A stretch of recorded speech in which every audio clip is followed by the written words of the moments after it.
మా students on interview attend అయినప్పుడు ఈ ప్రాబ్లమ్స్ ఫేస్ చేశారు. ఏమన్నాడంటే యాంగులర్ కోడ్ రాయడానికి ఒక ఆన్లైన్ ఎడిటర్ ఓపెన్ చేయమంటే స్టాక్ బ్లేడ్స్ ఉంది కదా అని స్టాక్ బ్లేడ్స్ ఓపెన్ చేశారు. ఓపెన్ చేయగానే ఈ రకంగా మనకి డిస్ప్లే అయింది స్టాక్ బ్లేడ్స్. దీంట్లో ఒక యాంగులర్ అప్లికేషన్ క్రియేట్ చేయమన్నాడు. చేయమంటే యాంగులర్ అప్లికేషన్ ఓపెన్ చేయగానే అది ఈ రకమైన లుక్ అండ్ ఫీల్ ఇచ్చింది. చూడగానే కొద్దిగా డిఫరెంట్గా అనిపించింది. అయినా సరే సరే లోపలికి వెళ్ళి చూద్దాం అని చెప్పేసి చూస్తే ఇక్కడ యాప్ ఫోల్డర్ లేదు, ఎస్ఆర్సి ఫోల్డర్ లేదు, ఏ ఫోల్డర్ లేదు. సరే ఇంకా మనకు తెలిసిన ఫోల్డర్ అంటే మెయిన్ డాట్ టీఎస్ ఫైలే కాబట్టి మెయిన్ డాట్ టీఎస్ ఫైల్ చేస్తే లక్కీగా అక్కడ యాప్ కాంపోనెంట్ ఉంది. ఇప్పుడు ముందైతే నేను ఫస్ట్ వాళ్ళు చేసిన ప్రాబ్లం ఏంటని చెప్పేసిన తర్వాత నెక్స్ట్ వీడియోలో అప్లికేషన్ డెవలప్మెంట్ ఎట్లా చేయాలని చూపిస్తాను. ముందైతే ఇక్కడ ఏంటి అని అంటే ఒక అరే క్రియేట్ చేసేసి ఆ అరేని డిస్ప్లే చేయమని.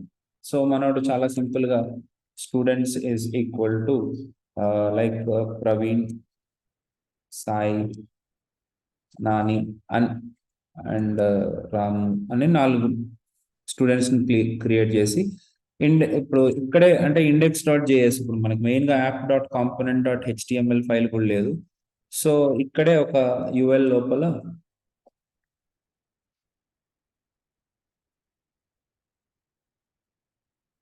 ఒక ఎల్ఐ క్రియేట్ చేద్దామని పట్టుకున్నాడు. ఒక ఎల్ఐకి ఎన్జీ ఫర్ అప్లై చేద్దాం. ఇది రెగ్యులర్గా చేసే ప్రాక్టీసే.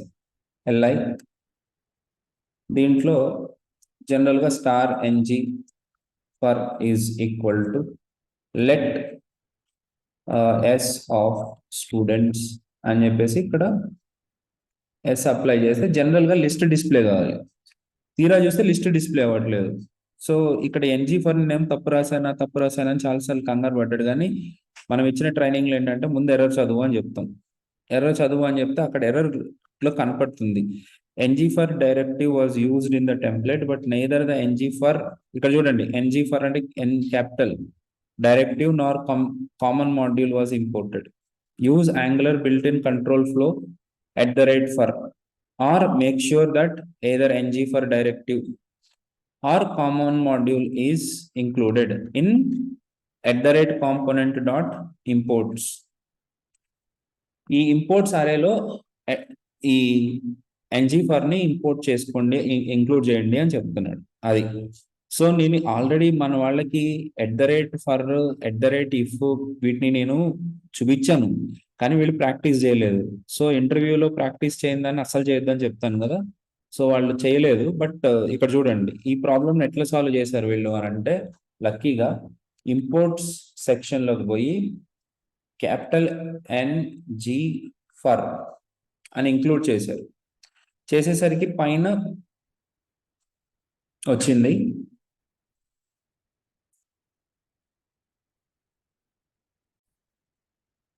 ఇక్కడ నేను కామా పెట్టలేదు, కామా పెట్టాను. కామా పెట్టిన తర్వాత స్టూడెంట్స్ అని వచ్చింది. సో అదేంటి ఏం లేదు, ఇక్కడ స్టూడెంట్స్ అనే ప్రాపర్టీ నేమ్ తీసుకోకుండా నేను స్టూడెంట్స్ అని రాసాను. ఓకే, సో ఇప్పుడు ఎన్జీ ఫర్ వర్క్ అయింది. సో మీరు అర్థం చేసుకోవాల్సింది ఏంటి, ఎన్జీ ఫర్ అనే డైరెక్టివ్ని కనుక మీరు యూజ్ చేయాలని ట్రై చేస్తే మస్ట్ అండ్ షుడ్గా మీరు ఈ ఇంపోర్ట్ సెక్షన్లో, ఎందుకంటే మనం ఇప్పుడంతా స్టాండ్ అలోన్ మాడ్యూల్స్ వాడుతున్నాం, స్టాండ్ అలోన్ కాంపోనెంట్స్ వాడుతున్నాం. మనము మాడ్యూల్ మెకానిజం లేదు ఇప్పుడు మనకి యాంగులర్ 18లో ఉంది. మీరు కావాలంటే స్పెషల్గా ఇన్స్టాల్ చేసుకోవాలి. ఆన్లైన్ కంపైలర్స్లో తీసేసాడు. ఓకే, సో మీరు రాసేటప్పుడు ఎన్జీ ఫర్ ఈ విధంగా రాసుకోవాల్సి ఉంటుంది. సో మీరు ఫస్ట్ ఇంపోర్ట్ చేసుకోండి. ఒకవేళ ఆటోమేటిక్గా కనుక ఇంపోర్ట్ అవ్వకపోతే మీరు import NG for from @angular common. So ఈ క్వశ్చన్ కూడా చాలాసార్లు అడుగుతున్నాడు. NG for, NG if, NG switch, ఈ డైరెక్టివ్స్ అనేవి ఏ యాంగులర్లో ఏ మాడ్యూల్ నుంచి ఇంపోర్ట్ చేసుకుంటారు అని అంటే చాలామంది కోర్ అని చెప్తున్నారు. కోర్ కాదు, that is from common. Okay, and అది ఇంపోర్ట్ సెక్షన్లో మనము ఈ రకంగా పెట్టుకోవాల్సి ఉంటుంది. ఇప్పుడు ఇంకొక ప్రాబ్లం అడిగాడు, కంటిన్యూయేషన్లో చెప్తున్నాను. సరే ఒక అరే తీసుకో, దాంట్లో కొన్ని నెంబర్స్ ఇవ్వు,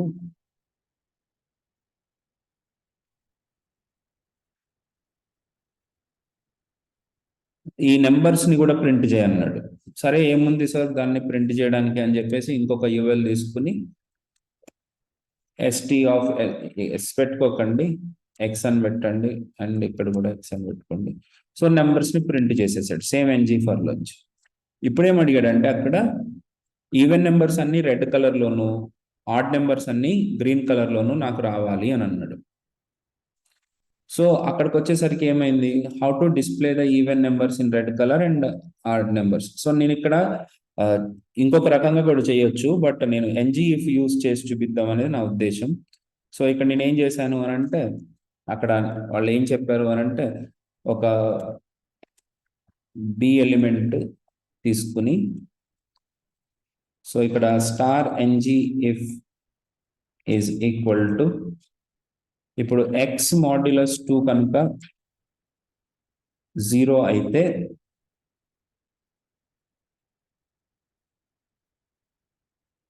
ఈ పర్టికులర్ బోల్డ్ లో డిస్ప్లే చేయి, కలర్ తర్వాత చెప్తాను, బోల్డ్ లో డిస్ప్లే చేయి అంటే ఇక్కడ ఎక్స్ అని డిస్ప్లే చేయి, లేదు అని అంటే ఐలో డిస్ప్లే చేయి. అంటే ఈవెన్ నెంబర్స్ అన్ని ఇటాలిక్ బోల్డ్ లోను, ఆడ్ నెంబర్స్ అన్ని ఇటాలిక్ లోను డిస్ప్లే అయ్యేటట్టు చేయండి అన్నారు. తీరా చూసేసరికి ఇక్కడ ఎన్జీ ఇఫ్, ఈ ఎన్జీ ఇఫ్ ఏమో పనికొచ్చి రావట్లేదు. సో దీనికి కూడా మనం ఏం చేయాలి, ఎన్జీ ఇఫ్ కామన్ మాడ్యూల్స్ లోంచి ఇంపోర్ట్ చేసుకోగానే ఇక్కడ చూడండి ఈ రకంగా మీరు చక్కగా వచ్చేసింది, రైట్. దీన్ని మీరు మీ ఇష్టం, మీరు ఎట్లా స్టైల్స్ లో ఇందాక చెప్పినట్టు, సో బీకేమో కలర్ రెడ్ అప్లై చేయండి, ఐకేమో కలర్ గ్రీన్ అప్లై చేయండి, సేవ్ చేస్తే మీకు ఈ రకంగా వచ్చింది. అయితే ఇక్కడ నేను చెప్పాలనుకున్నది ఏంటి అని అంటే, ఎన్జీ ఇఫ్ని మీరు యూజ్ చేసుకోవాలన్నా సరే మీరు ఇప్పుడు ఇంపోర్ట్స్లో ఎన్జీ ఫర్ని మీరు యూజ్ చేసుకోవాల్సి ఉంటుంది. లేదు నాకు ఈ తతంగం అంతా వద్దు, నేను కేవలం @ని యూజ్ చేసి చేద్దాం అనుకుంటున్నాను అని కనుక అనుకుంటే just follow my videos. Next క్లాస్లో @if ఫర్ యూజ్ చేసి ఇలాంటి థింగ్స్ని ఎట్లా చేయాలి అనేది నేను చూపిస్తాను. Thank you.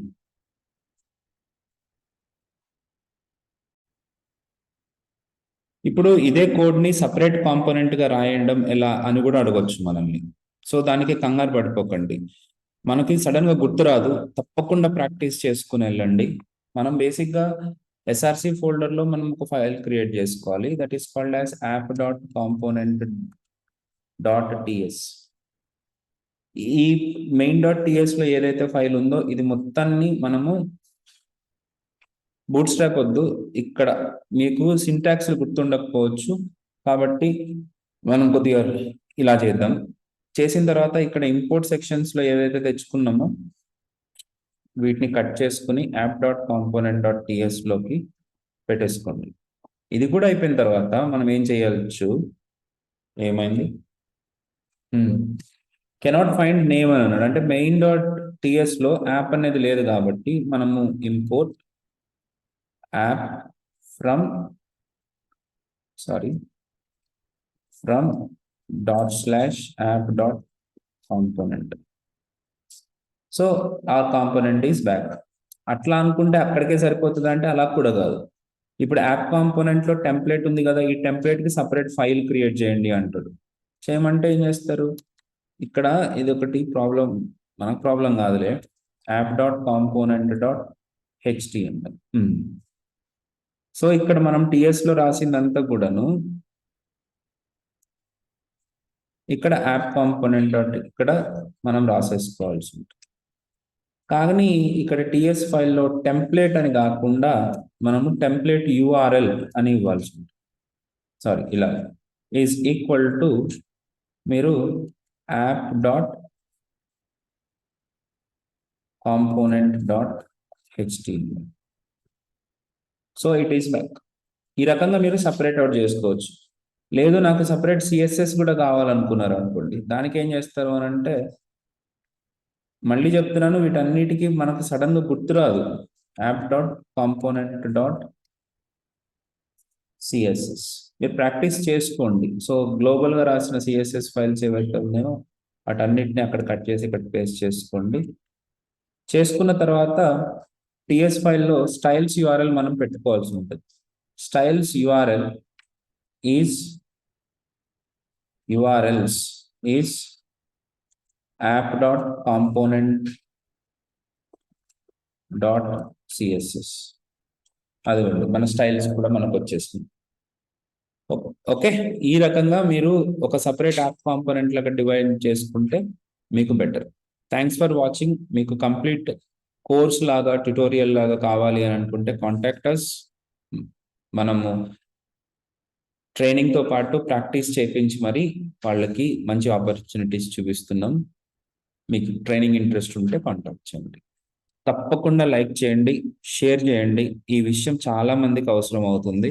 మర్చిపోకుండా షేర్ చేయండి, సబ్స్క్రైబ్ చేయండి. Thank you.